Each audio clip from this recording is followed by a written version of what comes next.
let's talk about the signs of passive-aggressive behavior.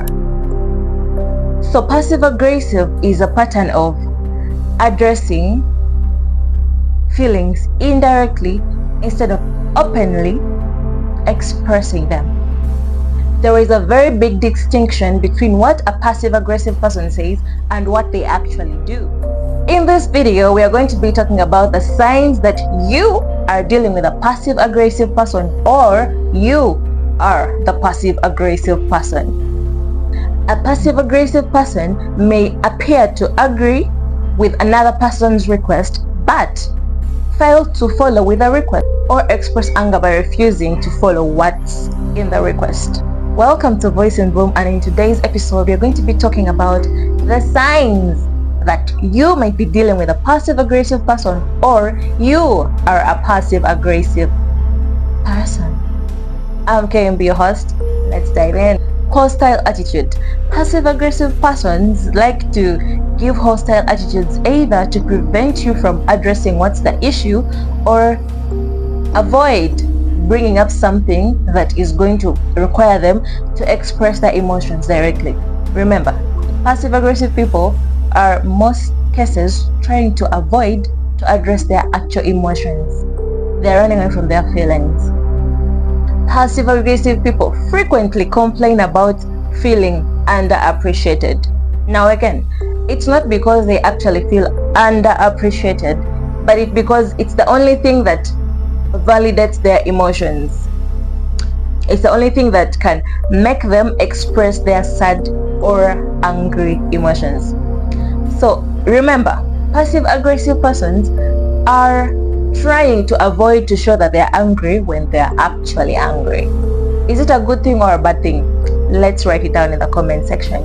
If someone is overly sarcastic, and remember, you can't be passive-aggressive just once. It's an addictive habit that keeps carrying on, and before you know it, it's a pattern and it's a part of you, and you qualify to be called a passive-aggressive person. Backhanded compliments is what you like to tell your friends, or is a way of justifying that you're better than everybody else, so you decide to be passive-aggressive because you can't appreciate what others are for, but rather it's better to make them feel bad about themselves. Or for example, you would say, you would look nice if your outfit was blue. Passive-aggressive behavior. And it's very common in girls. Girls like being passive-aggressive for no reason. Passive-aggressive. I don't know if it's because of the hormones or because of the cycles, but girls are passive-aggressive. Denying anger. This one is top tier on the passive-aggressive list. Passive-aggressive persons like to deny anger. You can clearly see their body language speaking that they are angry, but they will not admit it. They won't. In fact, they'll even tell you they are fine, but you can feel the energy around them. They are angry.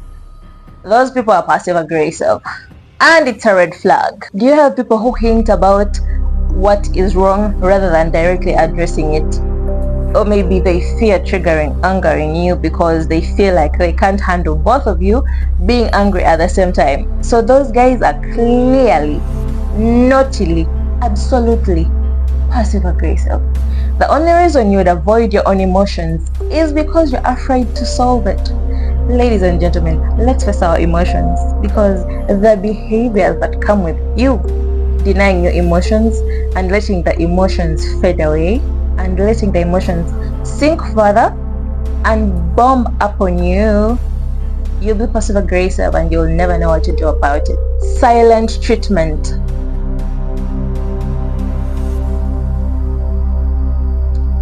This is the number one go-to for people with passive-aggressive behavior, because it's rather easier not to address the anger and not say anything that would later cause conflict than to say a thing. So they either stay away from you, avoid you, and in most cases, the other person who has offended this passive-aggressive person may not even know. And how will you even know? They won't address it. It's just silent treatment until you're the mature one to ask them what is the issue.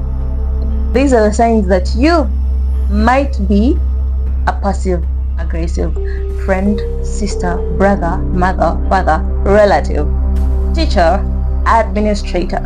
First, you have a difficulty saying no because you're afraid that if you say no, it's going to bring about conflict, which is going to force you to express your anger, which you don't want in the moment, because come on, it's rather be passive and not express your emotions than say no and start up an argument.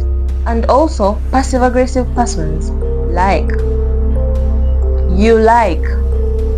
to accept others' opinions about you or accept others' decisions about something. Maybe you're planning to do something together, but you would rather go with what they have decided than what you would like, even if it's against what you actually want. You're passive aggressive.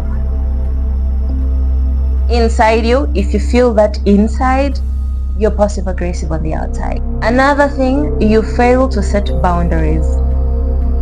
Yes. You fail.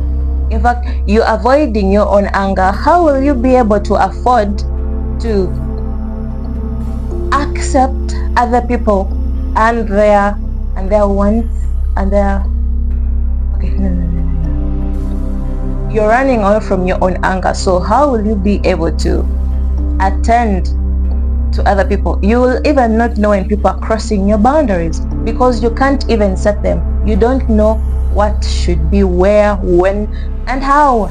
Stop being passive aggressive and don't let others decide for you.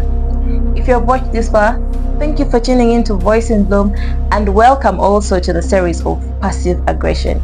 In the next episode, we're going to be addressing the causes of passive aggressive behavior. Share this with a friend and let them tune in into passive aggressive series.